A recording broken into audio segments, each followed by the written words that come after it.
Pemirsa, aksi koboi yang dilakukan pejabat Pelindo 3 cabang Tanjung Perak, Surabaya saat menodongkan senjata ke pegawai konter telepon seluler berujung penahanan. Satu tersangka yang disandang EH dalam kasus ini memaksa ia dinonaktifkan dari jajaran petinggi Pelindo 3.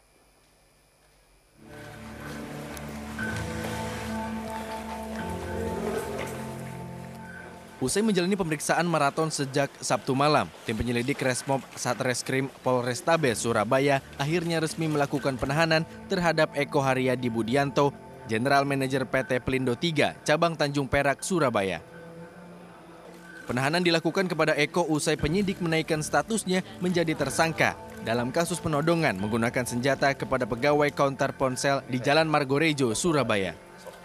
Selain melakukan penahanan, polisi juga menyita barang bukti senjata jenis airsoft gun yang digunakan tersangka sebagai alat penodongan.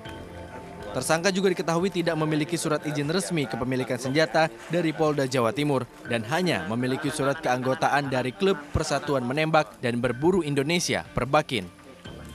Baik, jadi hanya untuk pasal yang kita kenakan adalah pasal 335 KUHP dan kemudian kita lagi juga mendalamin untuk undang-undang darurat.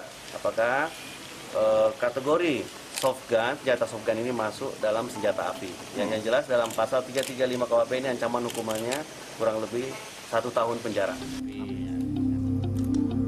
Buntut dari penetapan status tersangka dan penahanan ini, Eko Haryadi terpaksa melepaskan jabatannya sebagai petinggi di Pelindo 3 usai dinonaktifkan dari posisinya selaku GM Pelindo 3 Cabang Tanjung Perak, Surabaya. Ketika proses ini sedang berjalan dan saat ini sedang berlangsung juga, agar kegiatan ini bisa tetap berjalan dan tidak terganggu, di satu sisi kegiatan operasional di pelabuhan harus tetap berjalan. Maka manajemen Pelindo 3 telah memutuskan untuk melakukan penonaktifan pada yang bersangkutan. Dalam kasus ini sendiri, tersangka dijerat pasal berlapis tentang perbuatan tidak menyenangkan dan pengancaman, serta Undang-Undang Darurat tentang penyalahgunaan senjata dengan ancaman hukuman 1 tahun penjara. Yuda Prawira, Surabaya, Jawa Timur.